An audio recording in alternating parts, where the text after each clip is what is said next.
আমাৰ L P school এখনত 5টাৰ পৰা 6টা ক্লাছ থাকে, কিন্তু এল পি স্কুল এখনত কেতিয়াবা এজন শিক্ষক থাকে, নহ'লে বা দুজন শিক্ষক থাকে। এতিয়া 6টা ক্লাছত এজন বা দুজন শিক্ষকে পাঠদান কৰোৱাটো কেতিয়াও সম্ভৱপৰ নহয়। একেটা ঠাইতে আমি দেখোঁ যে একেলগতে এটা হলত 6টা ক্লাছ থাকে, আৰু সেই 6টা ক্লাছ যেতিয়া চলি আছে, সেই 6টা ক্লাছ চলি থাকোঁতে আমি দেখোঁ যে মাত্ৰ দুজন টিচাৰে পঢ়াই থাকে আৰু 4টা ক্লাছে হাল্লা হুলস্থুল কৰি থাকে। তাৰ ফলস্বৰূপে যি গুণগত শিক্ষা প্ৰদান কৰিব লাগে, সেই গুণগত শিক্ষা প্ৰদান কৰা নহয়। সেইকাৰণে এই বিধেয়কৰ জৰিয়তে আমি ক'ব খুজিছোঁ যে এখন বিদ্যালয়ত যেটা শ্ৰেণী আছে, প্ৰধান শিক্ষকক বাদ দি সিমানটা শ্ৰেণীত সিমানজন শিক্ষক নিযুক্তি দিয়াৰ ব্যৱস্থা কৰিব লাগে। এইটো হ'ল প্ৰথম কথা। এইটো এল পি স্কুলবিলাকৰ কাৰণে আমি কৈছোঁ। 2 নম্বৰ, মাধ্যমিক বিদ্যালয়বিলাকৰ কাৰণে আমি কৈছোঁ যে এখন বিদ্যালয়ৰ শিক্ষকৰ সংখ্যা প্ৰধান শিক্ষকক বাদ দি বিদ্যালয়খনত থকা বিষয়বিলাকৰ সংখ্যাতকৈ কম নহ'ব। অৰ্থাৎ সেই বিদ্যালয়খনত যিমান বিষয় আছে, এখন হাইস্কুল বা হায়াৰ ছেকেণ্ডেৰী, সেই বিদ্যালয়খনত যিমান ছাবজেক্ট আছে, যেনেকৈ ধৰক আমাৰ আৰ্ট ছাবজেক্ট বুলি কৈ সমাজ অধ্যয়নো একেজন টিচাৰে পঢ়ুৱায়, ইংৰাজীও একেজন টিচাৰে পঢ়ুৱায়, অসমীয়াও সাহিত্যও একেজন টিচাৰে পঢ়ুৱায়, এজন টিচাৰে গোটেইবিলাক পঢ়ুৱাব লাগে। আমি কৈছোঁ যে ছাবজেক্ট যদি আছে, প্ৰত্যেকটো ছাবজেক্টৰ ওপৰত এজন শিক্ষক অন্তত এখন বিদ্যালয়ত থাকিব লাগে। তেতিয়াহে প্ৰকৃত অৰ্থত গুণগত শিক্ষা এজন ছাত্ৰ ছাত্ৰীয়ে লাভ কৰাটো সম্ভৱপৰ হয়। তাৰ পাছত কৈছোঁ যে বিদ্যালয়খনত শিক্ষকৰ সংখ্যা সকলো ষ্ট্ৰীমৰে প্ৰতিটো বিষয়ৰ বিশেষ জ্ঞান থকা শিক্ষক নিযুক্তি দিব লাগে। আৰু প্ৰত্যেকখন প্ৰাথমিক মাধ্যমিক শিক্ষাত হিন্দী শিক্ষকৰ নিয়োগ কৰাটো ব্যৱস্থা গ্ৰহণ কৰিব লাগে। আমাৰ বহুত স্কুলত এতিয়াও হিন্দী শিক্ষক নাই, গতিকে হিন্দী শিক্ষকো নিয়োগ কৰাৰ ব্যৱস্থা কৰিব লাগে। আনহাতে শিক্ষকসকলে যাতে খুব সুন্দৰ পাঠদান কৰে, তাৰ কাৰণে শিক্ষকৰ প্ৰশিক্ষণ আৰু যোগ্যতা বৃদ্ধি কৰিবৰ কাৰণে বিভিন্ন ধৰণৰ ব্যৱস্থা ল'ব লাগে বুলি মই ক'ব খুজিছোঁ। তাত আছে প্ৰতিখন বিদ্যালয়ৰ উৎসৰ্গীকৃত শিক্ষাদান আৰু সুন্দৰ শৈক্ষিক বাতাবৰণৰ স্বাৰ্থত চৰকাৰে জাননীৰ জৰিয়তে বিদ্যালয়ৰ শিক্ষকক শৈক্ষিক কাম কাজ আৰু মিড ডে মিলৰ লগত জড়িত থকা কামৰ বাহিৰে অন্য কোনো অনাশৈক্ষিক কামত নিয়োগ কৰিব নালাগে। অন্য কোনো অনাশৈক্ষিক কামত। আমাৰ এখন এল পি স্কুলত 2জন শিক্ষক থাকে, 6টা ক্লাছ, তাকে আকৌ কেতিয়াবা আপোনাৰ ইলেকশ্যনৰ কামত, কেতিয়াবা লোকপিয়লৰ কামত, অন্যান্য চৰকাৰী কামত সদায় পঠিয়াই থাকে। তাৰ ফলস্বৰূপে কি হয়, গুণগত শিক্ষা প্ৰদান কৰাটো কেতিয়াও সম্ভৱপৰ নহয়। সেইকাৰণে শিক্ষকসকলক অনাশৈক্ষিক কোনো কামত কেতিয়াও ব্যৱহাৰ কৰিব নালাগে বুলি ইয়াৰ জৰিয়তে কোৱা হৈছে। শিক্ষকসকলক স্কেল প্ৰমোশ্যন দিব লাগে বুলি কোৱা হৈছে, যাতে তেখেতসকলে কাম কৰিবৰ কাৰণে মনত সদায় ফূৰ্তি পাই থাকে।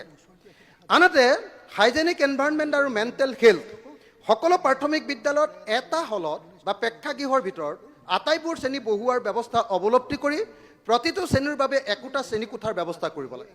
আমাৰ এল পি স্কুলবিলাকত কি হয়, এটা হল থাকে, তাত 6টা ক্লাছ হৈ থাকে। 6টা ক্লাছত এইফালে নেওতা মুখস্থ কৰি আছে চিঞৰি চিঞৰি, এইফালে আপোনাৰ কবিতা পাঠ কৰি আছে চিঞৰি চিঞৰি, এইফালে গণিত পঢ়ুৱাই আছে শিক্ষকে। এনেকৈ এটা হলৰ ভিতৰতে 6টা ক্লাছ থাকে, তাৰ ফলস্বৰূপে কাৰো ভালকৈ পঢ়া শুনা কৰা নহয়।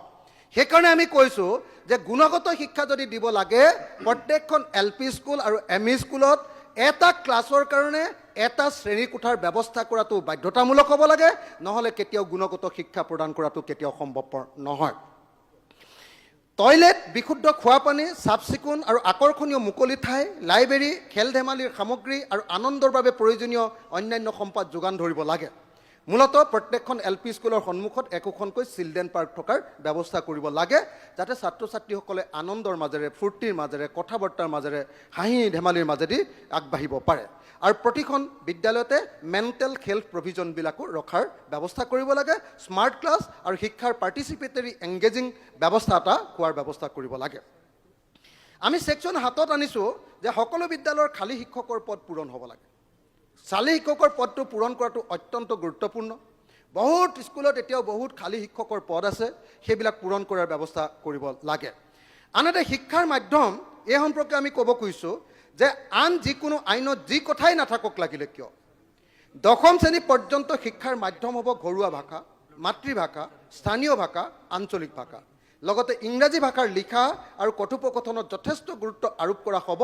এই আইনখনৰ জৰিয়তে সেই নিশ্চয়তা প্ৰদান কৰিব খোজা হৈছে। ৰাজ্যখনৰ বিভিন্ন জনগোষ্ঠীৰ ভাষা শিকাটো গুৰুত্ব আৰোপ কৰিবৰ কাৰণে ইয়াত কোৱা হৈছে। ৰাজ্য চৰকাৰে আনন্দৰে সৈতে আৰু নতুন নতুন আৱিষ্কাৰৰ মাধ্যমেৰে শিক্ষা প্ৰদানৰ ব্যৱস্থা কৰিব লাগে। ৰাজ্য চৰকাৰে গেজেট নটিফিকেশ্যনৰ জৰিয়তে এই আইন কাৰ্যকৰী কৰিবলৈ ব্যৱস্থা গ্ৰহণ কৰিব। শ্ৰদ্ধেয় উপাধ্যক্ষ ডাঙৰীয়া, অকণমান ৰ'ব না দাদা। শ্ৰদ্ধেয় উপাধ্যক্ষ ডাঙৰীয়া, আজি এই বিধেয়কখনৰ জৰিয়তে দ্য আছাম কোৱালিটি এডুকেশ্যন বিল 2024 অসম গুণগত শিক্ষা আইন, এই আইনখনৰ বিধেয়ক 2024ৰ জৰিয়তে আমি মূলতঃ অসমৰ শিক্ষাখণ্ডত চলি থকা সকলোৰে বাবে শিক্ষা আৰু লগতে গুণগত শিক্ষা, এই দুইটা বস্তুকে আচলতে ইয়াত উপস্থাপন কৰিছোঁ। আৰু তাৰ কাৰণে মূলতঃ ইনফ্ৰাষ্ট্ৰাকচাৰটো যাতে, আন্তঃগাঁথনিটো যাতে তৈয়াৰ কৰা হয়, তাৰ কাৰণে এই বিধেয়কখনৰ জৰিয়তে একেবাৰে কম কথা আৰু বেছি অভিলাষী আঁচনি নিদিয়াকৈ মিনিমাম, যেনেকৈ আমি কৈছোঁ যে টয়লেটটো মিনিমাম টাইলছ লগোৱা হ'ব লাগে আৰু টয়লেটটো চাফা কৰাৰ কাৰণে সদায় মানুহ থাকিব লাগে।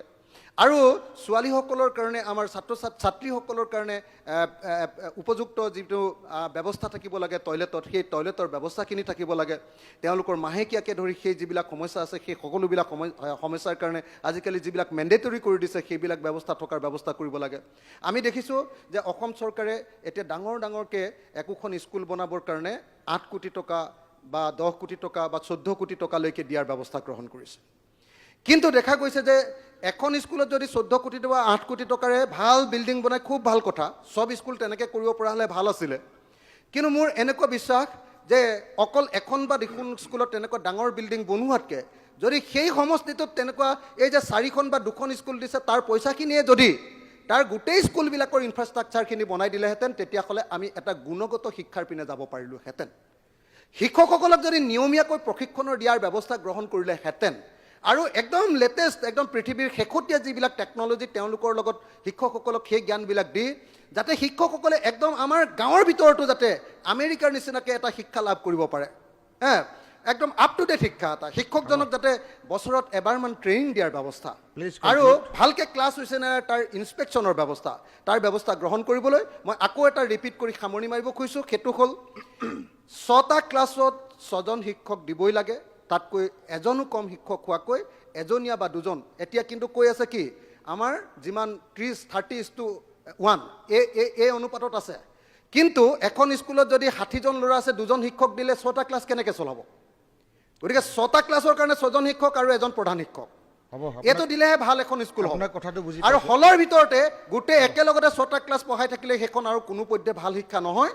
এই মিনিমাম কামকেইটা কৰিবৰ কাৰণে অসমৰ শিক্ষামন্ত্ৰী মহোদয় আৰু বিশেষভাৱে অসমৰ আমাৰ দীৰ্ঘকালৰ শিক্ষামন্ত্ৰী আৰু বৰ্তমানৰ মুখ্যমন্ত্ৰী মহোদয়ক এই ব্যৱস্থাখিনি গ্ৰহণ কৰিবৰ কাৰণে, মই যিহেতু বিৰোধী পক্ষৰ বিধায়ক, এইখন হয়তো মোৰ জৰিয়তে কেতিয়াও গ্ৰহণ কৰাটো সম্ভৱ নহয়, তেখেতসকলে কেতিয়াও আমাক ভোট নিদিব।